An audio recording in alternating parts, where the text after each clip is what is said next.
Buckle up, history buffs. We're going full auto through WW2's top 10 submachine guns. From trench brooms to grease guns, we'll count down 10 legendary SMGs. Each gun gets its own moment with specs, backstory, and a dash of humor. Ready? Magazine in, safety off.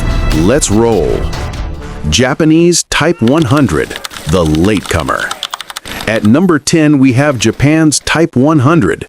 This 8x22mm Nambu SMG was the only Japanese submachine gun made in any quantity during WW2, but quantity was a mere 8,500 to 10,000 built. Japan was late to the SMG game, and the Type 100 reflects that. It fired the oddball 8mm round at about 450 to 800 rounds per minute and had a fixed 30-round curved magazine.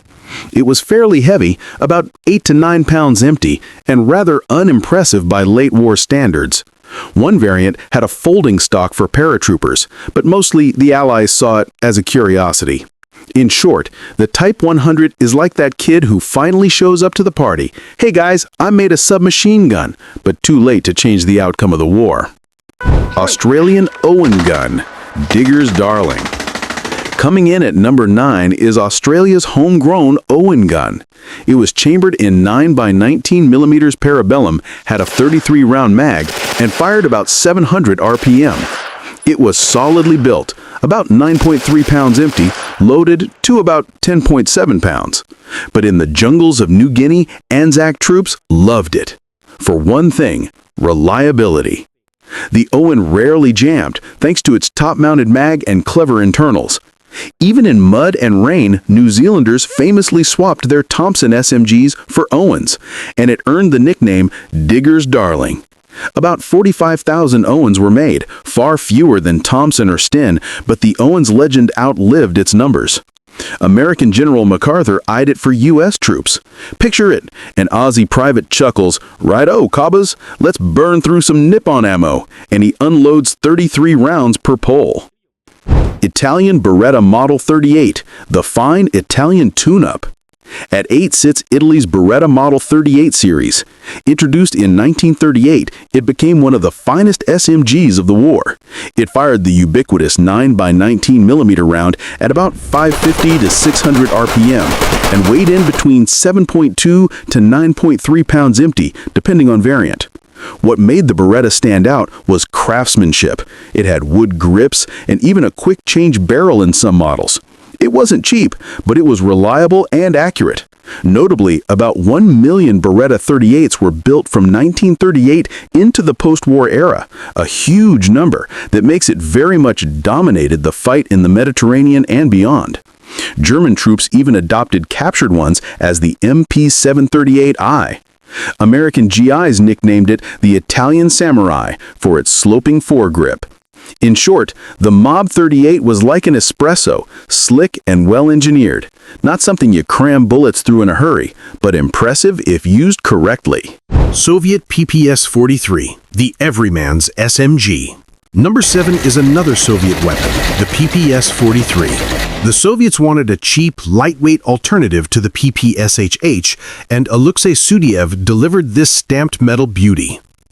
Chambered in 7.62 by 25mm Tokarev like the PPSHH, it churned out about 500 to 600 RPM and weighed only about 6.7 pounds, about 3.04 kilograms empty, a fraction of its predecessor's heft. And it was simple as a screwdriver, easy and fast to produce. The Red Army received about 2 million PPS-43s by war's end. Troops loved it for close combat. It wasn't as glamorous as a Thompson or MP40, but it got the job done. Think of it as the Soviet equivalent of a Volkswagen, except instead of hauling people, it happily vomited bullets 500 rounds per minute at the enemy. Finnish Suomi KP/31, the Winter War legend. At 6, we have Finland's famous Suomi KP/31. This 9x19mm SMG debuted in 1931, well before the war, but when the Winter War broke out against the Soviets, it made a huge impact. Soldiers adored its controllability and massive mag capacity. It could take 20, 36, or even 50-round box mags or 40 or 71-round drums. It spewed about 750 to 900 RPM, so it truly chewed through ammo. We're talking about as fast as a kid in a candy store. To manage recoil, the Finns built it heavy, roughly 10.1 pounds, 4.6 kilograms unloaded, much more than your average SMG. But that extra mass made it remarkably steady on target. Many experts call the Suomi one of the most successful submachine guns of World War II. Though only about 80,000 were made, Suomi KP/31s taught the Soviets some hard lessons and even inspired the Soviet PPSH-41. Picture a Finnish soldier. Hoo-yah! Let's freeze our boots off and empty 71 rounds before breakfast. American M3 grease gun. Cheap and cheerful. Halfway through at number 5 is the US M3 submachine gun, more famously called the grease gun. Why the grease gun? Because it looks like one of those mechanics tools from a toolbox. Chambered in .45 ACP, same as the Thompson, it put out about 450 RPM, slower than a Thompson's typical rate. But the M3 had two killer features: price and weight. It cost barely $20 in 1943 dollars, about $270 today, and weighed only about 8.15 pounds empty, 8 pounds in the M3A1. The Thompson was more like 10 to 11 pounds. Despite the disparaging nickname, soldiers actually liked the M3 for being simple and lightweight. By war's end, Inland Division, GM, had cranked out around 606,000 M3s and 48,000 M3A1s. It began replacing Thompsons in late 1944.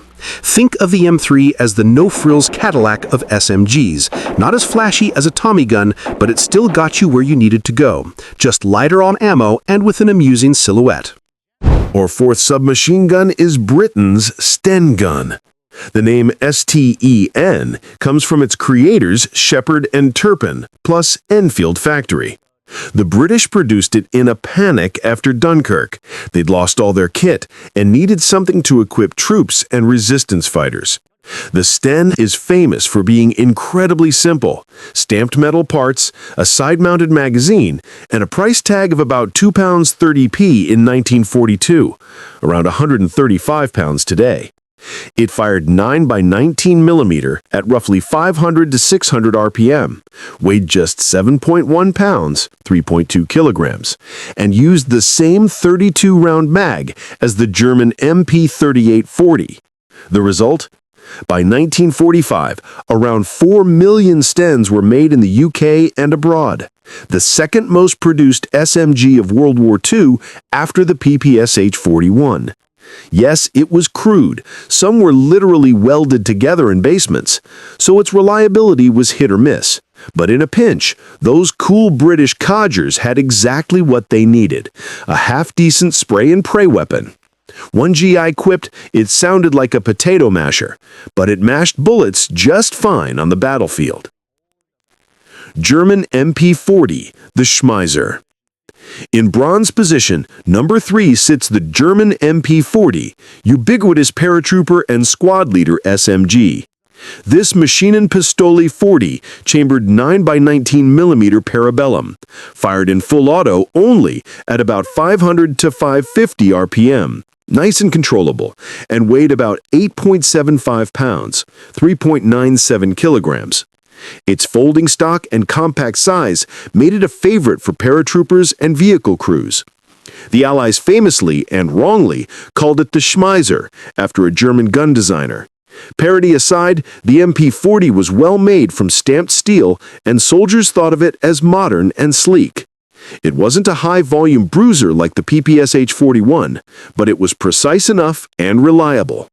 Irma Werke and Honnold knocked out about 1.1 million MP40s from 1940 to 1945. It also became a global export hit after the war. Picture an SS squadsman coolly telling his buddies, "Ach nein, I just reloaded. It's ready for you." American Thompson, Tommy gun. The gangster's SMG runner-up is America's legend, the Thompson submachine gun. This .45 ACP blunderbuss is famous from gangster flicks and war films alike. It spooled up about 600 to 725 RPM in its war-era models, weighed roughly 10 pounds empty, and could use 20 or 30-round box mags, or a big 50 to 100-round drum on earlier M1928 models. By World War II, it had shed most of its fancy parts to cut costs, but soldiers still called it the Tommy gun, Chicago typewriter, or even trench broom. Despite its heft, American GIs and Allied commandos loved its power and reputation. Over 1.5 million Thompsons were produced during World War II. It was robust, funny-looking with that blish lock and cuts compensator on some models, and it felt cool. Just imagine General George C. Scott grinning in one lining, "Number 1, you killers!" Okay, that was Korean War, but still. Soviet PPSH-41, the infantry monster. And finally, claiming the top spot at number 1 is the Soviet PPSH-41, the Red Army's iconic burp gun. The PPSH was open bolt, 7.62 by 25 millimeters, and could vomit bullets at an insane 1,250 RPM. It weighed about 12 pounds with a full 71-round drum, 9.5 pounds with a 35-round mag. So it was hefty, but that extra weight helped soak up recoil. Crafted by Georgy Spagin, it was designed for mass output, and boy did the Soviets build them. Roughly 6 million PPSH-41s were made during World War II, more than any other SMG. Soviet soldiers carried these brawlers on Eastern Front winter patrols and city assaults.